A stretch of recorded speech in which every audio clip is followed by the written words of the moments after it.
Hello everyone, super art के एक बिल्कुल नए और फ्रेश एपिसोड में आप सभी का फिर से स्वागत है।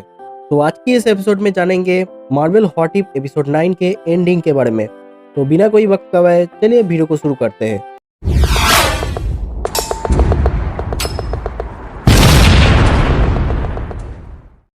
तो पहले व्हाट इफ एपिसोड को देखने के बाद हमें लगा था ये सभी एपिसोड रैंडम है, इनकी स्टोरी एक दूसरे से कनेक्टेड नहीं है। पर एपिसोड 7 के बाद जो हुआ उससे पता चल ही जा रहा है पूरा व्हाट इफ सीरीज एक दूसरे से कनेक्टेड है। तो एपिसोड की शुरुआत में वॉचर अलग अलग यूनिवर्स से Gamora, Killmonger, party Thor, dark Doctor Strange, Captain Carter और स्टार लॉर्ड टीचाला को किडनैप किया ताकि वो सभी अल्ट्रॉन के खिलाफ बैटल में वॉचर की मदद कर सके। इन सभी का प्लान था अल्ट्रॉन के स्टडीज से इन्फिनिटी स्टोनों को अलग करना और उन्हें इन्फिनिटी क्रशर से डिस्ट्रॉय कर देना, जिसे गामोरा ने अपने यूनिवर्स से लाया था। पर इसमें एक प्रॉब्लम है, इन्फिनिटी क्रशर को पावर अप होने के लिए सोल स्टोन चाहिए। तो बैटल के दौरान डॉक्टर स्ट्रेंज इन सभी का सील बना हुआ था। बिना डॉक्टर स्ट्रेंज के इन सभी का डाल नहीं गलने वाला था अल्ट्रॉन के सामने। बैटल के दौरान टीचाला ने सोल स्टोन निकाल लिया अल्ट्रॉन की बॉडी से। सोल स्टोन निकलने के बाद भी हमारा अल्ट्रॉन थोड़ा सा कमजोर हुआ था, पर उसने एक धमाकेदार ब्लास्ट किया जिससे पूरा प्लेनेट तहस-नहस हो गया। पर उस ब्लास्ट को हमारा डॉक्टर स्ट्रेंज रसगुल्ले की तरह निगल लिया। उसने पूरी ताकत लगाकर अल्ट्रॉन को पकड़ के रखा। उसी समय गामोरा सोल स्टोन की मदद से इन्फिनिटी क्रशर को ऑन कर दिया, पर इन्फिनिटी क्रशर अल्ट्रॉन के इन्फिनिटी स्टोनों को नष्ट नहीं कर पाया।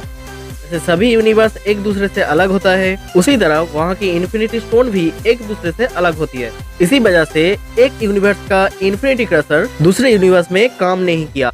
बैटल के दौरान हमारा डॉक्टर स्ट्रेंज भाई अपने फुल पावर का इस्तेमाल किया था, जिससे अल्ट्रॉन को बहुत ज्यादा परेशानी हुआ था। इससे अल्ट्रॉन समझ जाता है इस पूरे टीम को बचा रहा है डॉक्टर स्ट्रेंज, तो उसने सीधा डॉक्टर स्ट्रेंज पे हमला कर देता है।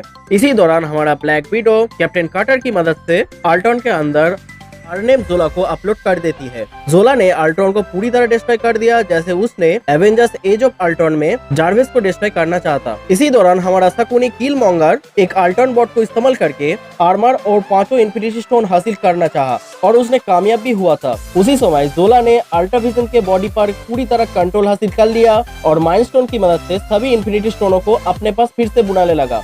दूसरी तरफ किलमोंगर ने भी वही काम किया, जिससे इन्फिनिटी स्टोन इन दोनों के बीच में ही फंस गया। इस दौरान हमारे डॉक्टर स्ट्रेंज को पता लगा वो कभी भी इन्फिनिटी स्टोनों को डिस्ट्रॉय नहीं कर पाएंगे। उन्हें कुछ ऐसा करना होगा जिससे इन्फिनिटी स्टोन किसी के भी हाथ ना लगे। तो फिर से डॉक्टर स्ट्रेंज ने अपने जादू के चक्री घुरा के एक ऐसा पॉकेट डिमेंशन तैयार किया जहाँ पे टाइम रुका हुआ है, जिससे इन्फिनिटी स्टोन किसी के भी हाथ नहीं जाएंगे।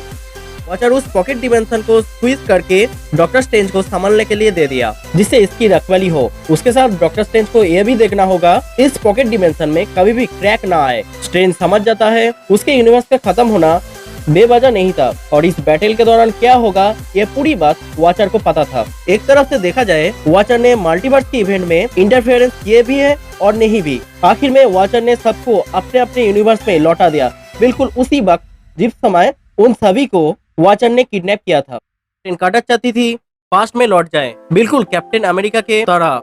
ब्लैक विडो चाहती थी वो अपने यूनिवर्स में वापस ना जाए, क्योंकि उस यूनिवर्स में उसकी कोई भी अपने जिंदा नहीं है। इसलिए वॉचर ने किंग लोकी वाला यूनिवर्स में ब्लैक विडो को भेज दिया, जहाँ के सभी एवेंजर्स मर चुका है हैंक पिम के हाथों, सिवाय कैप्टन अमेरिका और कैप्टन मार्वल के। वहाँ पहुँचते ही ब्लैक विडो देखती है घमासान बैटल चल रहा है सील हेलिकैरियर पे। लोकी फ्यूरी को अपने सेप्टर से कंट्रोल करने ही वाला होता है, तभी ब्लैक विडो उसे किक मार के उसी की सेप्टर से ब्रेन वॉश कर देती है।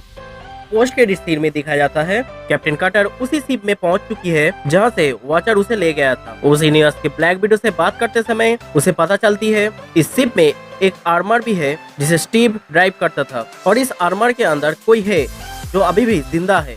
शायद इसके अंदर स्टीव हो जो अभी भी जिंदा है, पर एक नॉर्मल इंसान इतने समय तक जिंदा नहीं रह सकता था, वो भी एक सूट के अंदर। हो सकता है हाइडर ने स्टीव के ऊपर कोई एक्सपेरिमेंट किया हो जिसकी वजह से स्टीव एक विंटर सोल्जर बन चुका है, या फिर यह भी हो सकता है स्पेस स्टोन के संपर्क में कुछ समय रहने की वजह से स्टीव को कुछ ऐसे पावर मिल गया है जिससे वो अभी भी जिंदा हो। तो फ्रेंड्स, आपको इसके बारे में क्या ख्याल है मुझे कमेंट में बताइए। अगर वीडियो थोड़ी सी भी पसंद आया हो तो मुझे लाइक कीजिए और इस चैनल को सब्सक्राइब कीजिए। आपके साथ फिर से मुलाकात होगी अगली वीडियो पर, तब तक के लिए देखते रहिए सुपर आर्ट।